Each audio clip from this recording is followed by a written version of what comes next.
En este video mostraremos la implementación de la segunda parte del caso de estudio reacción isotérmica en un reactor de rendija bidimensional. En esta segunda parte abordaremos el problema de convergencia de malla.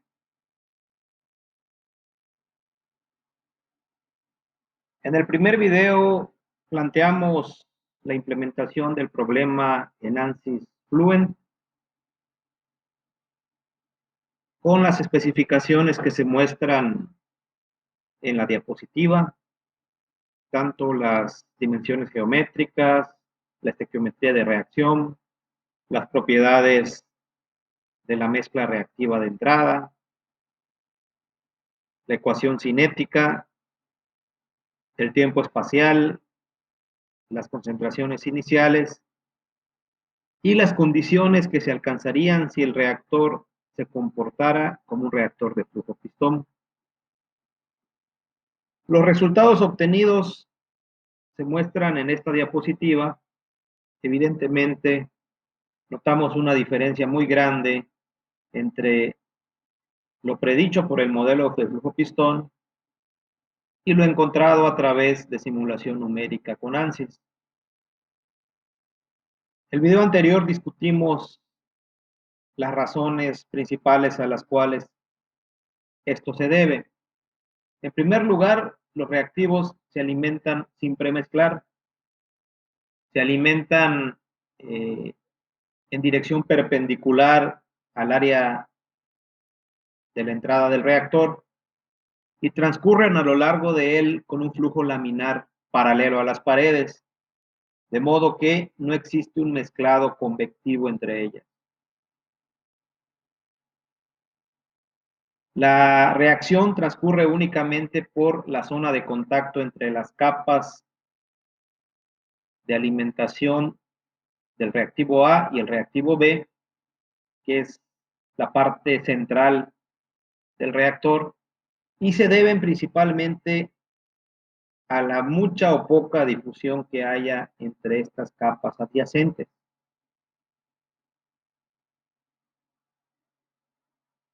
Para que el funcionamiento del reactor mejore, es necesario que las dos corrientes se mezclen dentro del espacio del reactor. Sin embargo, antes de abordar ese problema, es importante realizar un análisis de convergencia de malla. ¿Para qué sirve? Para asegurarnos de que la respuesta a la pregunta que estamos viendo sea afirmativa. ¿Es independiente el resultado que obtenemos del mallado de nuestra geometría? Si nosotros tenemos un mallado muy sencillo, como el que vemos acá, vamos a obtener un resultado. Conforme nosotros vamos refinando ese mallado, es muy posible que el resultado que obtengamos vaya cambiando. Eso quiere decir que la confiabilidad de los resultados numéricos no son independientes del mallado. En el momento en el que nosotros vayamos probando diferentes mallados y encontremos que los resultados dejan de variar significativamente, en ese momento podremos decir que hemos alcanzado una convergencia de malla. ¿Qué vamos a usar o qué parámetro vamos a usar para asegurar o para monitorear la convergencia de malla? En este caso, podemos elegir la concentración promedio de alguno de los reactivos a la salida del espacio del reactor. Finalmente, esa es la variable que más nos interesa, porque es la que nos dice hasta qué grado avanza la reacción dentro de nuestro reactor. Por lo tanto, vamos a retomar el caso de simulación en el punto en el que lo dejamos en el primer video, y a partir de ello vamos a implementar este análisis de convergencia de malla.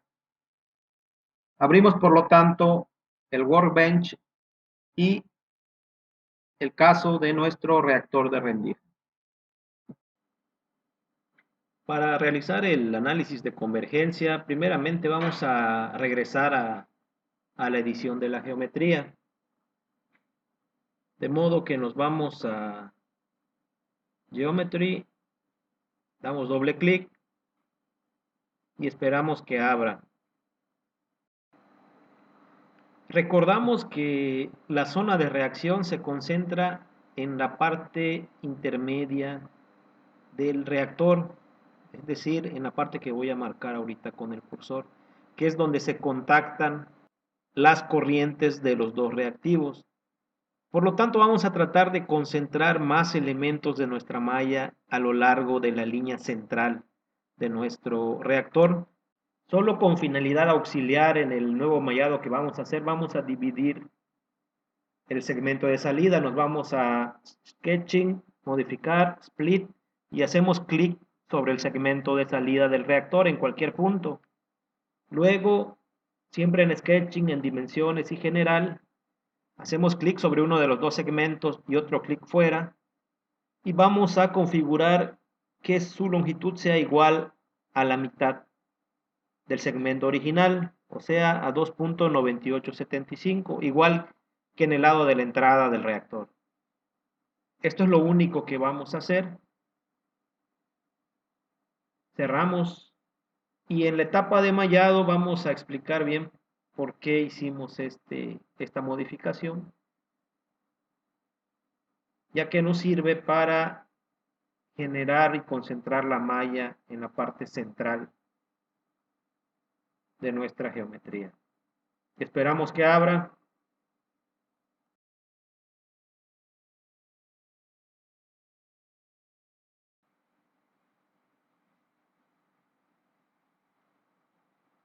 Verificamos la malla, mesh en el outline.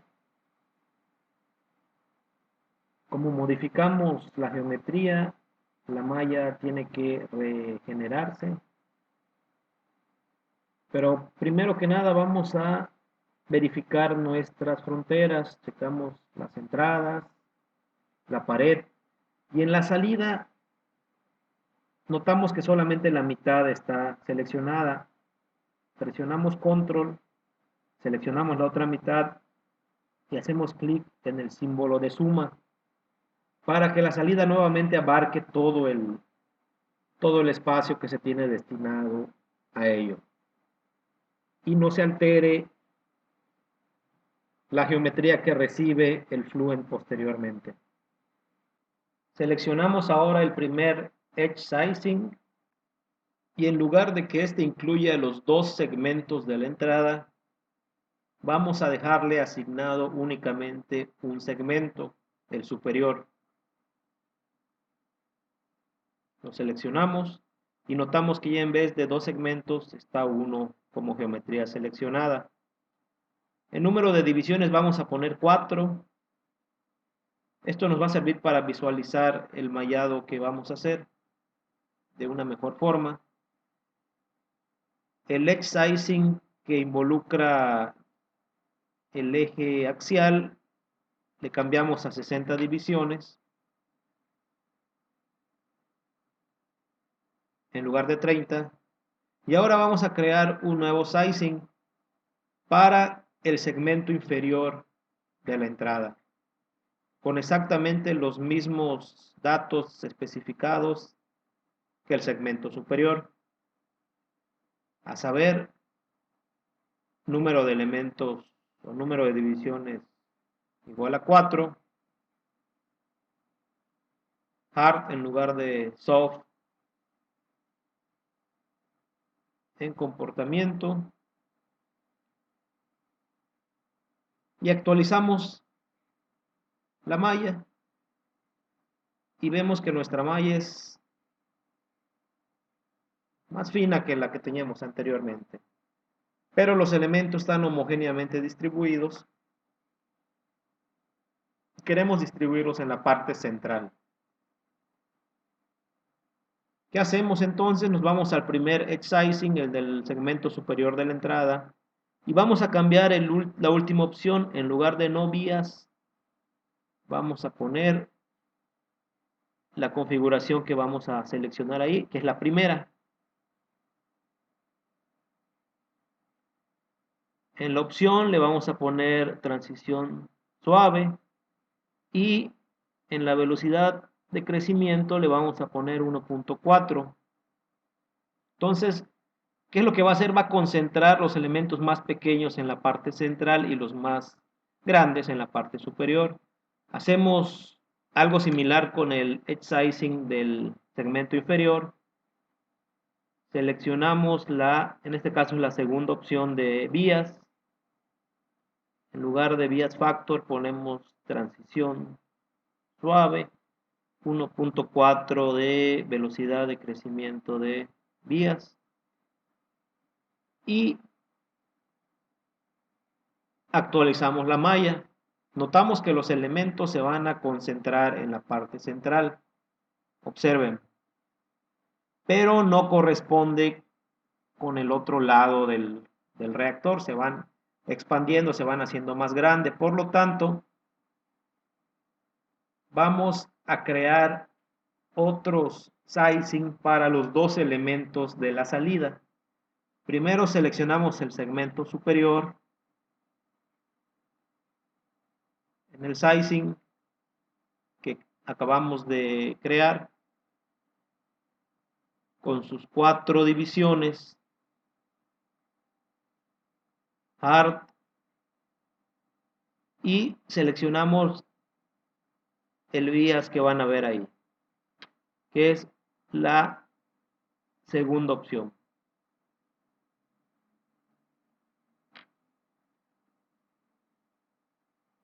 Cambiamos los datos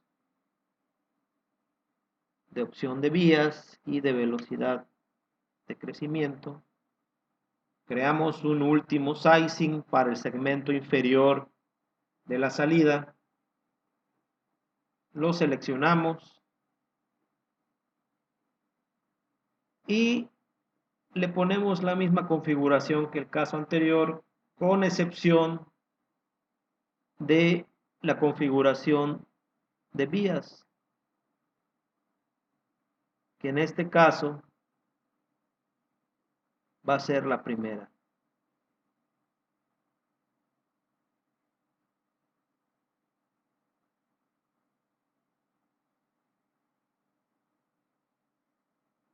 Ahora que actualicemos, observamos que corresponden en comportamiento con los mismos segmentos de la entrada y los elementos más angostos se concentran en la parte central del reactor, en la línea central del reactor. Ahora vamos a hacer que el número de divisiones de cada segmento salga como una variable externa a ANSYS Meshing. Para eso, en donde dice número de divisiones en los detalles de cada edge sizing, vamos a seleccionar el cuadrito que está a la izquierda. Vamos a activarlo y debe aparecer una letra P. Eso vamos a hacer para cada uno de los 5 edge sizing que declaramos. ¿Qué va a permitir eso? Va a permitir que el número de elementos, que ahora es una variable que manipulamos aquí, salga y se convierte en una variable que podamos manipular desde el Workbench. Eso nos va a facilitar cambiar el número de divisiones desde muy pocas hasta muchas. Cuando salimos del ANSYS Meshing vemos que aparece ya un cuadro del conjunto de parámetros.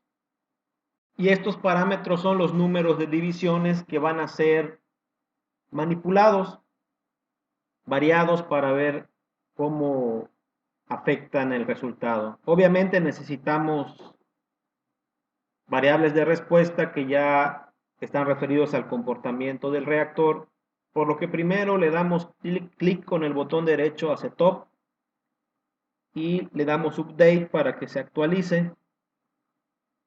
Antes de abrir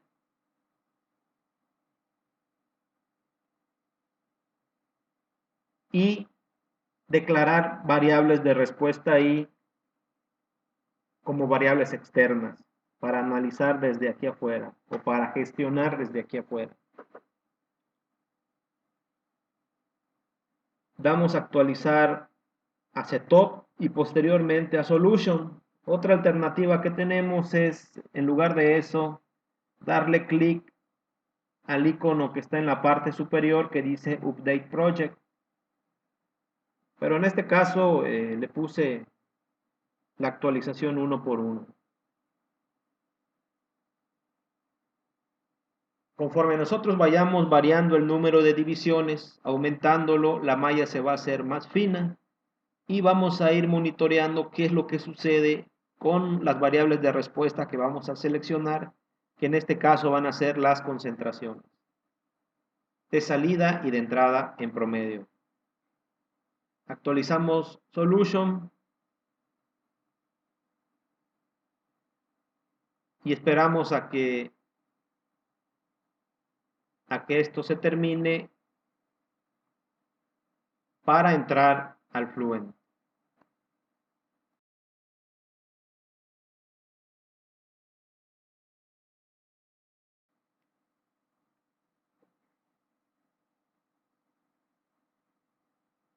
El icono que les comentaba hace un momento para actualizar todo en vez de actualizar paso por paso es el que les estoy señalando ahora.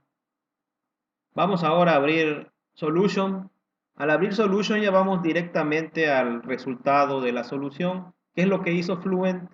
Tomó las modificaciones que hicimos en la etapa de mallado y al darle actualizar, update,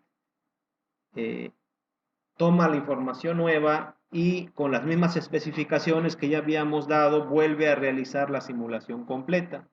De modo que ya tenemos el resultado de forma automática, sin necesidad de mover nada adicional. Vamos directamente a ver cuáles son las concentraciones promedio a la entrada y a la salida para esta nueva configuración que pusimos. Pero no solo ver cuáles son esos valores, sino que sacar esos valores como variables externas. Nos dirigimos a reportes, integrales de superficie. Vamos a enfocarnos únicamente al reactivo A. Nos vamos a promedio ponderado en masa. En variable de campo seleccionamos especies. Nos vamos a la concentración molar de A y calculamos la concentración en la entrada en los dos segmentos. Nos va a dar el valor y vamos a hacer clic en este botón para convertir esta variable en un parámetro de salida. Vamos a ponerle CAE, concentración de A a la entrada. Hacemos clic en OK. Y ahora deseleccionamos los dos segmentos de entrada y seleccionamos la salida. Calculamos y le damos clic al botón para convertirlo en parámetro de salida con el nombre CA, concentración de A, entendiendo que es a la salida del reactor y que son valores promedio. Recordamos que la concentración va a variar en cada punto de la salida, pero lo que nos interesa es el valor promedio. Cerramos, le dejamos que las especificaciones las guarde y las use para cálculos futuros. Y ahora nos vamos al conjunto de parámetros. Ahí, si le damos clic, vamos a ver cada uno de los parámetros que declaramos, tanto los de entrada, que son las variables de la malla, los parámetros de la malla, como los de salida, que son las concentraciones. Aquí vemos cada uno de estos parámetros. Ahí están enumerados. Vamos a expresar todos en términos del primero. P3, P4 y P5 van a ser igual a P1, que P1 es el número de divisiones del segmento de entrada superior, pero como cada uno de los segmentos, tanto el inferior de la entrada como los dos de la salida, tienen el mismo número de elementos, vamos a ponerle que todos son iguales a P1. En el caso de P2 vemos que de 60. Para mantener la proporción, vamos a expresarlo como P1 por 15. 15 veces el valor de P1, en este caso 60, pero conforme le cambiemos el valor a P1, todos los demás se irán actualizando de acuerdo a esto que acabamos de especificar. Vamos a declarar una nueva variable de salida, que en este caso va a ser la conversión, va a ser P6 menos P7 entre P6, o sea, la concentración a la entrada de A menos la concentración a la salida, sobre la concentración a la entrada. Observamos los valores de los distintos parámetros, incluyendo los de respuesta. Ahora lo que vamos a hacer es ir variando el número de elementos, número de divisiones, vamos a poner desde 1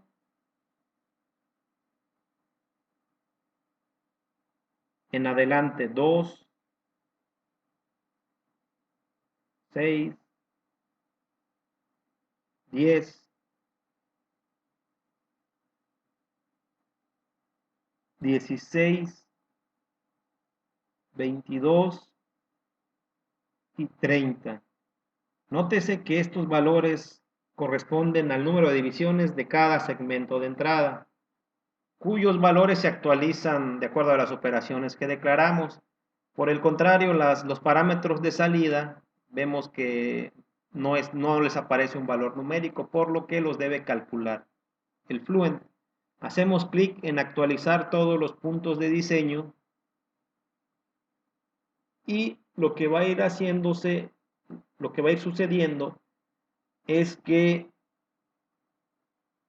el programa va a ir realizando la simulación con cada uno de los valores que le dimos de número de divisiones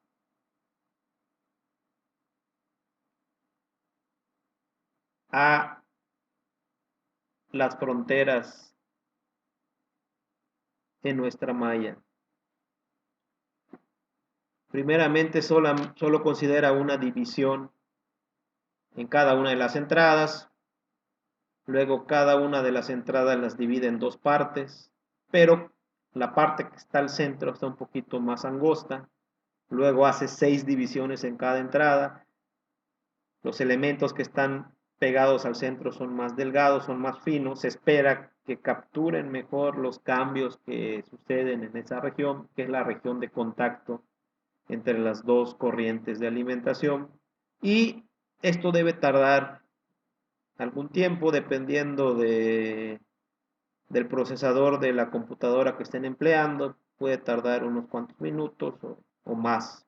Esperamos a que acabe y entonces se tendrán actualizadas todas las concentraciones de salida correspondientes.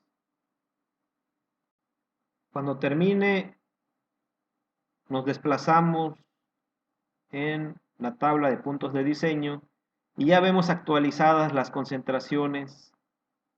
Primero los números de nodos, que eso desde el inicio se actualiza, pero vemos actualizadas las concentraciones de entrada, que son las mismas en todos los casos, y las concentraciones de salida, que en ese caso sí varían.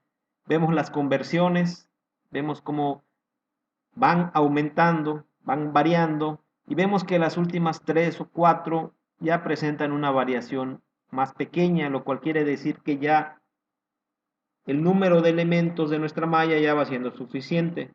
Vamos a generar una gráfica, ahí le damos en Parameters Chart, le damos doble clic, y en el eje X ponemos los puntos de diseño,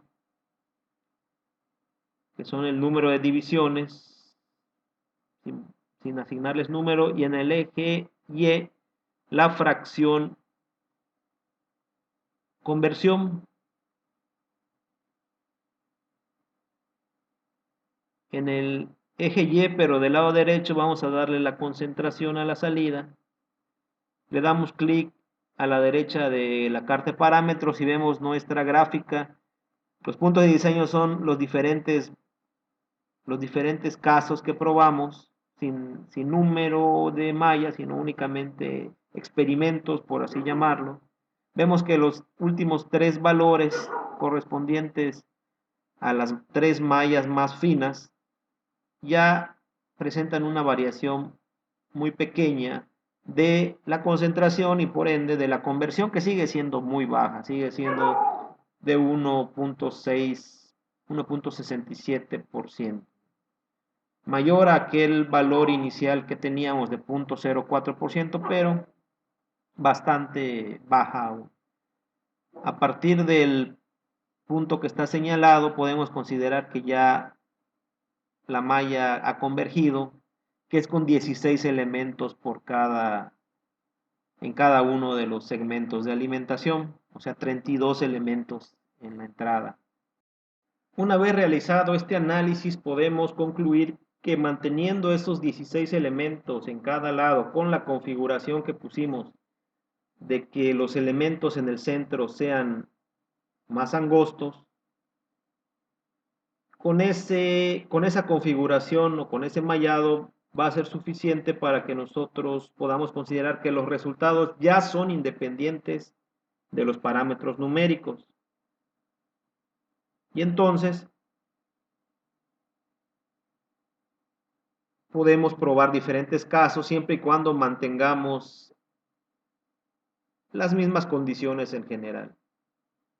Es decir, no cambiemos significativamente el flujo de entrada, las alimentaciones, no extendamos el tamaño de la geometría.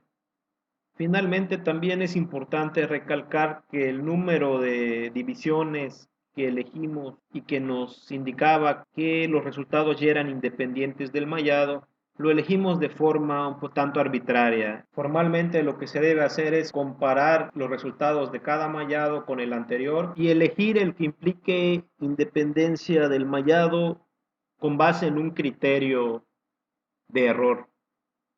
Guardamos nuestra simulación y con esto terminamos este análisis de convergencia de malla, que además nos fue útil para mostrar cómo se lleva a cabo la parametrización. Para terminar este video vamos a recapitular con los resultados que hemos obtenido. Primero, el ya expuesto para el modelo de flujo pistón.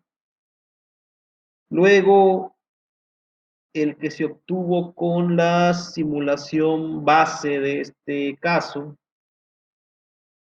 que nos indica una conversión de 0.09%. Y una vez que realizamos el análisis de convergencia de malla, que verificamos que nuestros resultados no dependen del mallado, vemos que la conversión que realmente, de acuerdo al modelo y al esquema numérico que estamos empleando, obtendríamos en esta geometría de reactor es de 1.67%, todavía muy lejano al 75% que predice el modelo de flujo pistón, y de hecho no tiene por qué alcanzar ese valor. Simplemente en este video lo único que verificamos es que nuestros parámetros numéricos no interfieran con la confiabilidad de resultado que nos está arrojando el método numérico. Otro asunto es ya tratar de mejorar el funcionamiento o el mezclado interno de este reactor. Justamente de eso va a tratar el tercer video, la tercera parte de este caso que estamos analizando, en proponer estrategias de mezclado muy sencillas, pero que para los fines que perseguimos en nuestro curso son bastante ilustrativas de cómo mejorar en la medida de lo posible el contacto entre los dos reactivos.